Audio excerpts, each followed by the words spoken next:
పాక్ ఆక్రమిత కాశ్మీర్లో భారత ఆర్మీ ఎయిర్ ఫోర్స్ సంయుక్తంగా ఆపరేషన్ సింధూర్ నిర్వహించి ఉగ్రవాదులను అధిక సంఖ్యలో మట్టుపెట్టింది. పాకిస్తాన్ ఆక్రమిత కాశ్మీర్లో భారత సైన్యం ఎయిర్ ఫోర్స్ కలిసి చేసిన తాజా దాడులు తీవ్ర కలకలం రేపాయి. ఆపరేషన్ సింధూర్ అనే పేరుతో సాగిన ఈ దాడుల్లో భారీ స్థాయిలో ఉగ్రవాదులు హతమయ్యారు. పదుల సంఖ్యలో గాయాల పాలయ్యారు. ఇది కేవలం భద్రతా చర్య మాత్రమే కాదు, దేశం తీసుకున్న ఒక బలమైన ప్రతీకార చర్యగా నిలిచింది. ఈ దాడిలో భారత్ ఒకటి స్పష్టంగా తెలిపింది: భద్రత విషయంలో ఏమాత్రం వెనక్కి తగ్గేది లేదని, అవసరమైతే మరోసారి తగిన జవాబు ఇస్తామని సంకేతం ఇచ్చింది. సరిహద్దుల్లో భద్రతా దళాలు పూర్తిగా రెడీగా ఉన్నాయని, పాకిస్తాన్ వైపు నుంచి ఎటువంటి కదలిక కనిపించినా ఈసారి స్పందన మామూలుగా ఉండబోదని స్పష్టం చేసింది. సో ఈ వీడియోలో దీని గురించి, అసలు ఆపరేషన్ సింధూర్ అనే పేరు ఎందుకు వచ్చింది, దీన్ని మంగళవారం రాత్రి అదే ముహూర్తానికి అసలు ఎందుకు చేశారన్న విషయాన్ని క్లియర్ గా ఎక్స్ప్లెయిన్ చేస్తాను. వీడియోని స్కిప్ చేయకుండా చివరి వరకు చూడండి. అలాగే వీడియో నచ్చితే మన ఛానల్ సబ్స్క్రైబ్ చేయండి, లైక్ అండ్ షేర్ కూడా చేయండి. వెల్కమ్ టు ద ఛానల్ సరదాగా కాసేపు. ఇంతకీ ఈ ఆపరేషన్ కు సింధూర్ అనే పేరు ఎందుకు పెట్టారు అనేది అందరిలోనూ ఆసక్తి రేపుతున్న పెద్ద ప్రశ్న. దీని వెనుక ఉన్న భావోద్వేగాలే దీనికి అసలు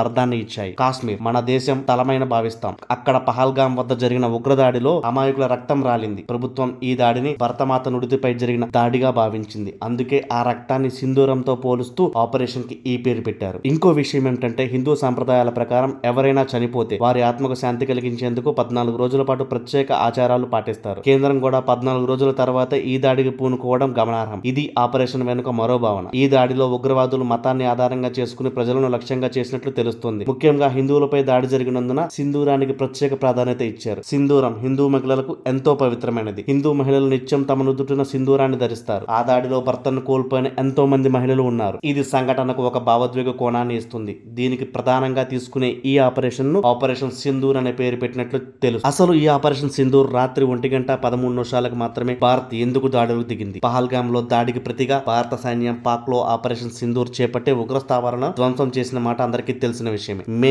7 అర్ధరాత్రి 1:13 ఎందుకు దాడులకు దిగింది? జ్యోతిష శాస్త్రం ప్రకారం భారత ఆర్మీ ఈ దాడులు నిర్వహించిందా అనేక విషయాలు చూద్దాం ఇప్పుడు. పహల్గామ్ లో జరిగిన ఉగ్రదాడికి భారత సైన్యం మేలైన సమయాన్ని ఎంచుకుని ప్రతీకారం తీర్చుకుంది. మే 6-7 తేదీల్లో మధ్యరాత్రి 1:13 భారత వైమానిక దళం పాకిస్తాన్ లోని ఉగ్రవాద స్థావరాలపై భారీ దాడి చేసింది. దీనికి ఆపరేషన్ సింధూర్ అనే పేరు పెట్టారు. దీనిలో అనేక మంది ఉగ్రవాదులు హతమయ్యారు. దాడి జరిగిన మరుసటి రోజే భారత సైన్యం సోషల్ మీడియాలో ఒక సందేశం పోస్ట్ చేసింది: ప్రహారాయ సన్నిహిత జయ ప్రక్షిత. అంటే దాడి సమీపంలో ఉంది, విజయమే ఎదురుగా ఉంది అని అర్థం. అసలు ఈ సమయాన్ని ఎందుకు ఎంచుకున్నారు? పండిట్ నలిన్ శర్మ అనే జ్యోతిష్కుడి మాటల ప్రకారం మే 6-7 రాత్రి శుక్లపక్ష దశమి తేదీ. ఇది వైశాఖ మాసంలోని పవిత్రమైన తిథులలో ఒకటి. జ్యోతిష శాస్త్రంలో దశమి తిథికి యమధర్మరాజు అధిపతి. యముడు మృతి మరియు న్యాయం కోసం ప్రసిద్ధుడు. ఈ రాత్రి వ్యాగ్యత యోగం ఏర్పడిన సమయం కూడా. వ్యాగ్యత అనగా రహస్యం దాడి చేయడం లేదా శత్రువులను హాని కలిగించడం. ఇది విజయానికి అనుకూలమైన యుగంగా భావిస్తారు. దాడి జరిగిన సమయంలో చంద్రుడు సింహరాశిలో ఉన్నాడు. ఇది అత్యంత శక్తివంతమైన రాశిగా పరిగణిస్తారు. దీనికి అధిపతి సూర్యుడు. 9 గ్రహాలకు నాయకుడు. సింహరాశిలో చంద్రుడి ఉనికి భారత సైన్యానికి శక్తికి ధైర్యాన్ని నచ్చినదిగా విశ్వసిస్తారు. దాడి మంగళవారం రాత్రి నుంచి బుధవారం ఉదయం వరకు జరిగింది. మంగళవారం దీనాధిపతి మంగళుడు, యుద్ధాన్ని సూచించే గ్రహం. బుధవారం ఆర్థిక వ్యవస్థను సూచించే గ్రహం. పండితుల అభిప్రాయం ప్రకారం ఈ రెండు కలయిక యుద్ధంలో విజయానికి శత్రువుల నష్టానికి చాలా కీలక పాత్ర పోషిస్తాయన్న సంకేతం. సో చూసారు కదా ఫ్రెండ్స్, ఈ వీడియోలో మీకు క్లియర్ గా ఎక్స్ప్లెయిన్ చేసిన విషయాలు. సో ఈ వీడియో మీకు నచ్చినట్లయితే మన ఛానల్ సబ్స్క్రైబ్ చేయండి. Please support us, like and share కూడా చేయండి.